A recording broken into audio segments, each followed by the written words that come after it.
I want people to come in and have a moment of self-reflection. And I try to do that in a safe way. I don't want to put people on the spot. So I have some silent worksheets that people can do where they really can be honest with themselves about their bias. Because we all have bias. We might not want to admit it. We all have judgments.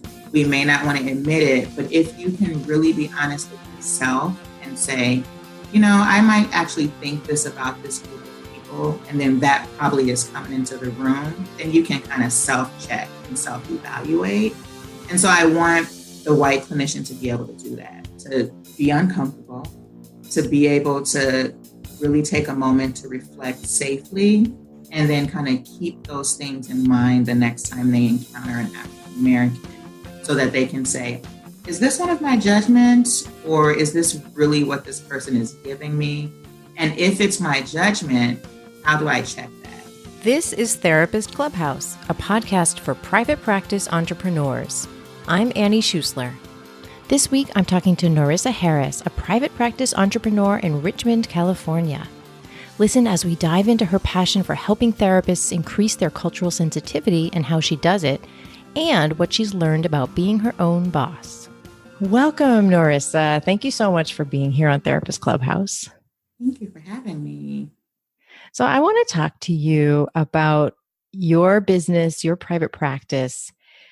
And one thing I know that you're doing that really stood out to me is that you offer workshops on cultural sensitivity and on a bunch of different topics. So I'm wondering if you'd be willing to tell us a bit, just right off the bat, a bit about those workshops. Sure. So I offer a couple of different workshops. I offer just like the general cultural awareness workshop, where I primarily focus on being culturally aware, specifically with the African American population, because as a Black woman, that's really the perspective I come from. And like I always say, I'm a Black woman first and a clinician second. So I kind of offer that. And in that particular workshop, which is more, again, about cultural awareness, I really try and break down the things that African Americans have gone through and what clinicians it doesn't have to be specific to clinicians. It can really just be anyone working with African Americans. So this could be teachers, if you're a lawyer, if you're a realtor, like if you are working with Black people, these things need to be considered. And I really talk about those issues. And I do go back to where it all started, which is the slavery component, the civil rights component. And I bring those things in because unfortunately, there's still little pockets of that happening in our society today, which might not be really, what's the word I'm looking for? It might not be so in your face, but if you're aware, then it becomes in your face. And it's kind of like, okay, well, these are the things that African Americans are still struggling with. So with that kind of overarching awareness workshop I offer, I come from that perspective. I try to show videos. I try to kind of give articles to people, or references, so to speak, for copywriting purposes, right? Mm-hmm. But, I'll name some books and things. A lot of my passion came from Dr. Joy DeGroy, and she is the author of Post-Traumatic Slave Syndrome. So a lot of like the fire that got me to be vocal about this came from seeing her and really trying to create, some things on that level. So that's that training, which is more, again, overarching. And with that training, what would you say is the ideal journey? So I'm thinking in particular for a white clinician going into that training, what's the journey that you're hoping that they're going to go through and leave with? So I laugh because I kind of want them to go on this bumpy ride, like this turbulence type thing. And I laugh because I hate flying. Turbulence makes me very uncomfortable. And, I want people to be uncomfortable, but at the same time, with the analogy of flying and going through turbulence, it's kind of like when you're driving and it's just windy. Nothing's going to happen, but it's kind of uncomfortable and you have to kind of hold on until you get through it, but then you eventually land. And so with all that said, I want people to come in and be able to really have a moment of self-reflection. And I try to do that in a safe way. I don't want to put people on the spot. So I have some silent worksheets that people can do where they really can be honest with themselves about their bias. Because we all have bias. We might not want to admit it. We all have judgments. We may not want to admit it. But if you can really be honest with yourself and say, I might actually think this about this group of people, and then that probably is coming into the room, then you can kind of self-check and self-evaluate. And so I want the white clinician to be able to do that, to be uncomfortable, to be able to really take a moment to reflect safely, and then kind of keep those things in mind the next time they encounter an African American, so that they can say, is this one of my judgments, or is this really what this person is giving me? And if it's my judgment, how do I check that? And I try to give some cues on how to check those things. But that's kind of the ride I want them to take. I want it to be bumpy. I want it to be uncomfortable. But I want them to have a moment where they land and they've gotten to their destination and they're excited about this trip. So that's awesome. Yeah, it feels like I'm obviously we're on video, I'm white, but we're also on audio. It's like, I feel like for white folks, there's such a resistance to get uncomfortable. And so I love that that's such a big part of it, is like, get on the plane, deal with the turbulence, and you're fine. Like, right. You can do this. You could talk about this. Exactly. Yeah. Because we can be so fragile. Yeah. Even though we obviously have so much privilege that it seems ridiculous that we would be so fragile. That I'm sure that's a huge part of what you're dealing with in the workshop, is working people like through, you can do this, stay with me. Like, yes. You're not going to fall apart if you see your role in this. Exactly. And, to piggyback on that and kind of what I see when I've done this kind of on an agency level, there are also the flip sides where there have been people who feel like, I have this. But if the entire group is not comfortable to a point of being able to self-reflect, then that can cause ruptures in these difficult conversations if someone is not in touch with what's happening. So if your collective group is not comfortable with self-reflection, and there's about 10% who feel like, I've had this difficult conversation, let's jump right in, then that can cause a disruption at the agency level of kind of where everyone is at. So I've seen both sides of the coin as well. Yeah. So where someone's not willing to step in with a beginner's mind, is not willing to really listen and kind of maybe even shut up a little bit. And exactly. Yeah. Exactly. Yeah. That's a defense for sure. Definitely. Of saying like, no, I'm already so woke. Right. Right. And we never really are. Right. Yeah. And I think that's why this whole like woke movement it kind of triggers me just a little bit. It's a bandwagon thing that's happening, like you're saying, we're never woke, even though I do this work and this is a passion for me, there are still blind spots that I have, and I welcome people who know that I'm passionate about this with correcting those blind spots, To be culturally aware, you have to always have like your cultural antennas up. You have to always be willing to kind of see things from a different perspective, because things are often changing and things are often moving and shifting, and we have to be willing to look at that and willing to learn at all times. Yeah, maybe it would be better. I mean, and really, I'm just saying for like as a white person, that maybe it would be better if we were to say we're working on waking up rather than woke. I like that. That's more realistic. I like that a lot. Tell me about, so that's the first one. And that's one that you offer to the general public, but you also will go into agencies and work with them. And then tell us about some of the others. So another one that I do is is it diagnosis or survival in regards to the, of course, again, the African American population. And a lot of times I feel like clients may come in and they present with these symptoms.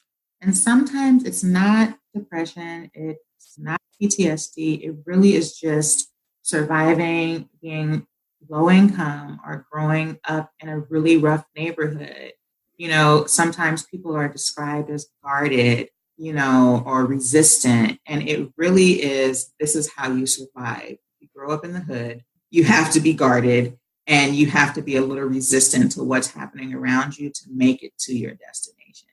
And so I just try to shed light on some of those things. A lot of times, even if we're looking at it I don't work with a lot of itty bitty children, but I have. And at the agency level, a lot of times when working collaboratively with like a psychiatrist or a family partner, a parent would be described as harsh. They interact with their little kid.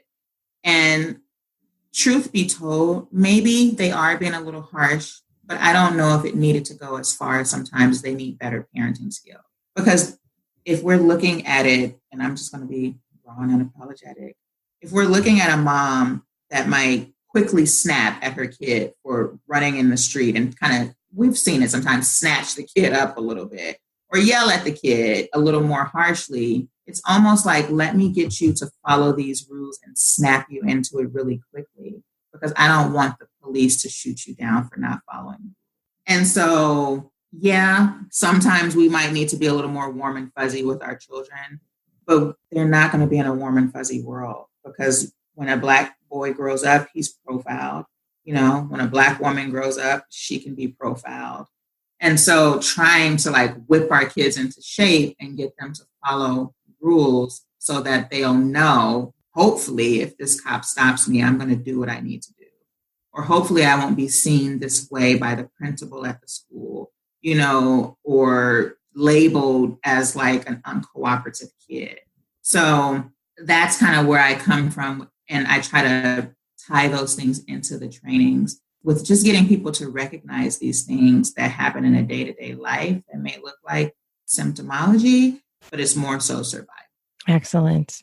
And so I'm imagining a therapist could go through that training and then walk out with like a little more humility, a little more pausing in their judgments and questioning of maybe some of these diagnoses.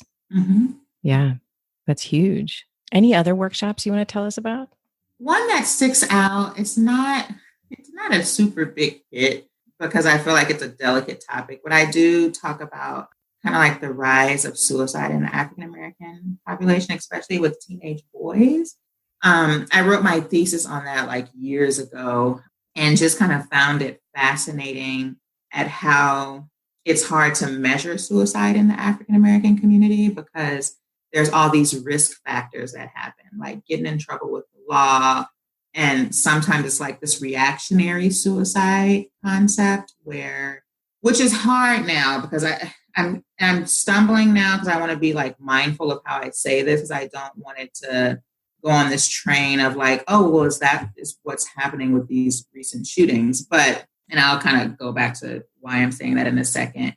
But sometimes there's this like rebellious, don't care about risk and just getting involved in a bunch of stuff like reckless behavior.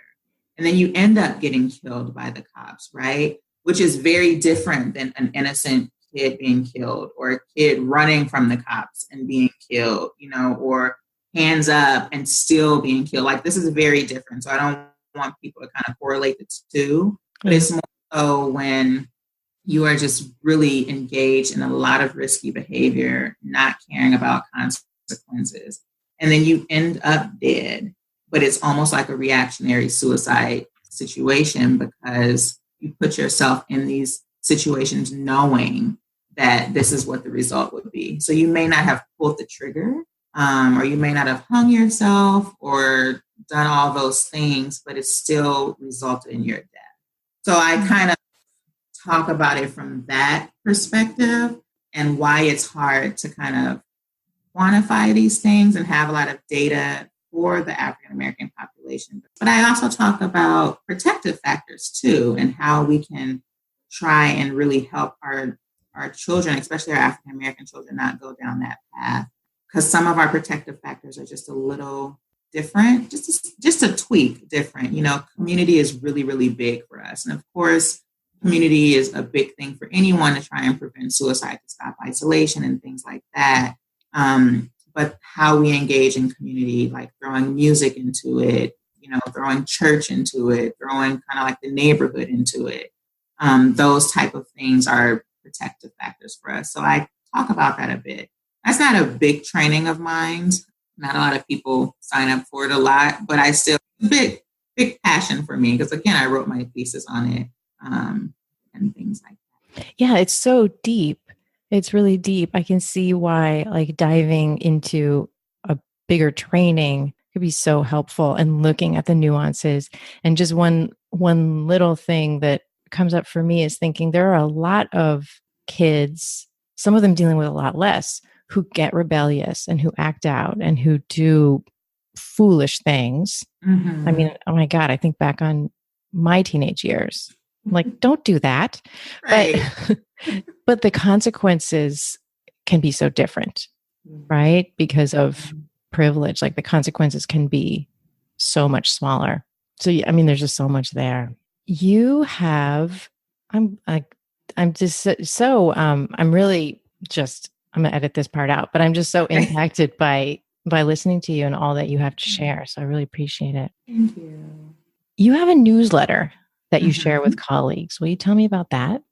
Yes, I love my little newsletter. It makes me so excited. And people received it well, which I was a bit surprised about, but I digress. So my newsletter, I started it in September of 2016. So I just started writing every month about African American issues.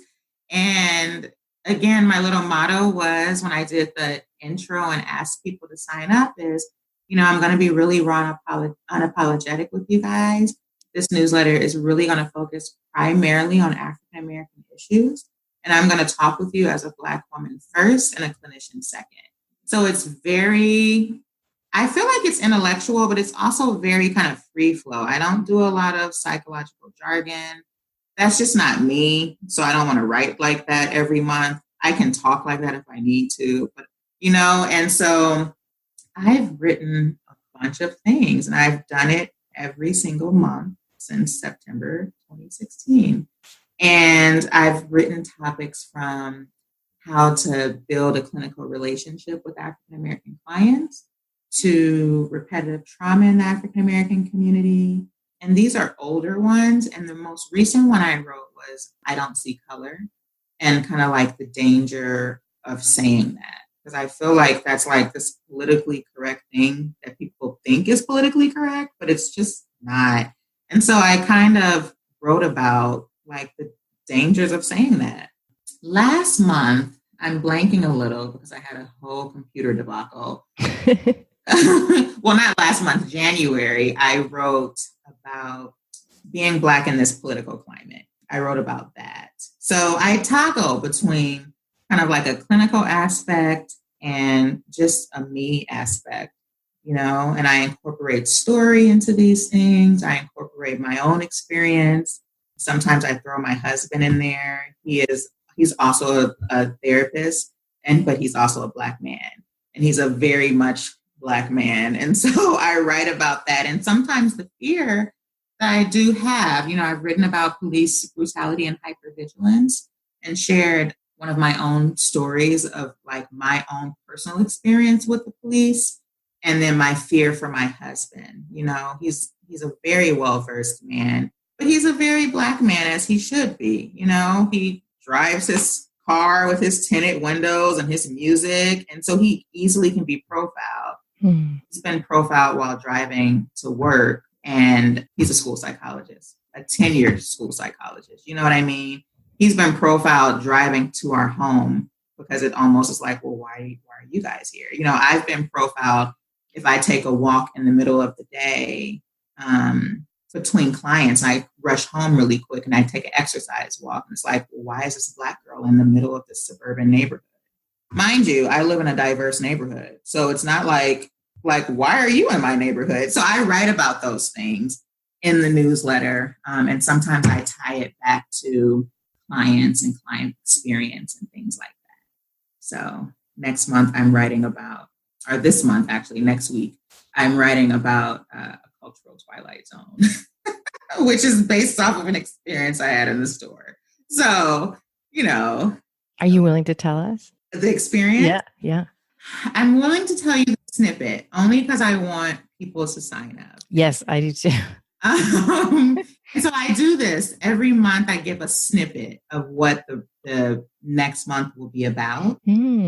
So just to keep people intrigued and kind of like, oh, this is what she's going to write about. And somewhere in the newsletter, you'll find that snippet embedded in. I just kind of excerpt it out and cut and paste a little paragraph. But basically, I start the snippet off with naming that this woman didn't realize that she could get free parking, right? And so I was like, what is going on? Like, if she moved up 3 more spots, she would have had free parking instead of paying on a meter. And so I got out my car and I locked the doors and I kind of went up to her car and I waved like really nice, but I kept a good distance and that. And so I kind of leave people like, oh, what's going to happen? And so that's where I'll leave you guys. Oh, okay. Excellent. Excellent. This is good. Now yes. People who were thinking, all right, yeah, I'll sign up. Now they're really going to sign up. It was that whole day was literally a cultural twilight zone. Like from the minute I walked out my house to the minute I got to that parking lot to the minute I walked out the store.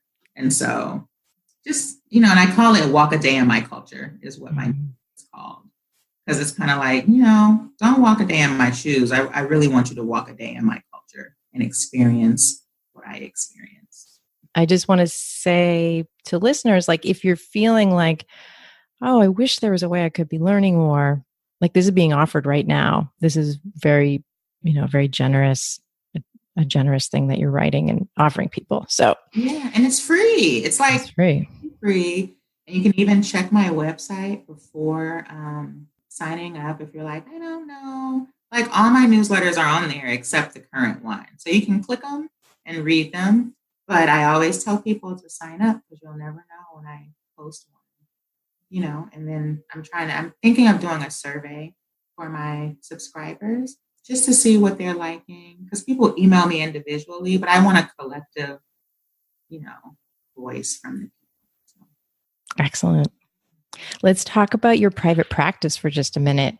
Sure. So these are some questions I always ask. And so that's why I want to ask you too. What do you charge per session? I charge $120 for individual and $150 for couples or family. Okay. Have you ever had a low or scary moment in your practice? Oh, yes. Definitely. I sure have.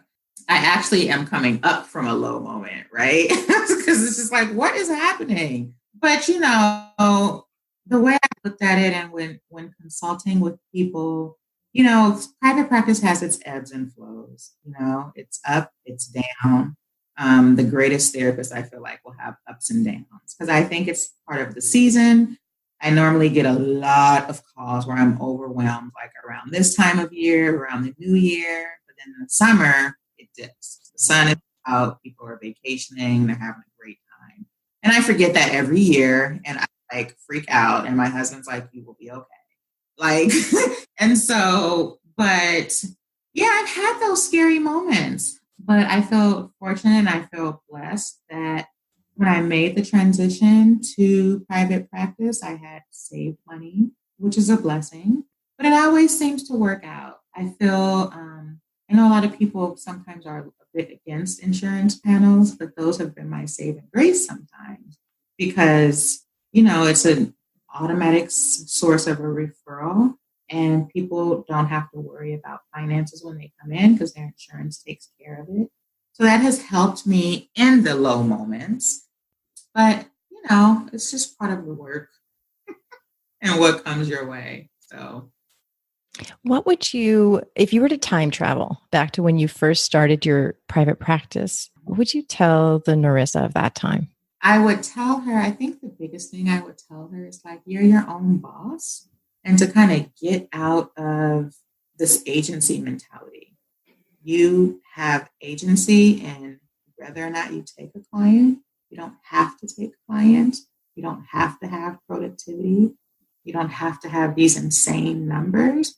You're working for yourself for a reason, for a better quality of life. So you don't have to stress yourself out with taking every single trauma case or trying to take on 20 clients, and you can build it the way you want. Private practice doesn't just mean sitting across from a client or a family. Private practice means your newsletter. Private practice means workshops and trainings, Excellent. And you just did a really cool wordplay where you say you're not at an agency, you have agency. You noticed that? Yes. Yes. It took me so long to realize that. And again, not knocking agency work. I learned a lot from agencies. And I feel like it helps me to be really ethical and legal with how I keep my charts now, because that's all I did since graduate school was agency work, Medi-Cal billing. And so, I'm very on top of my notes. I have the chart organized a specific way with dividers.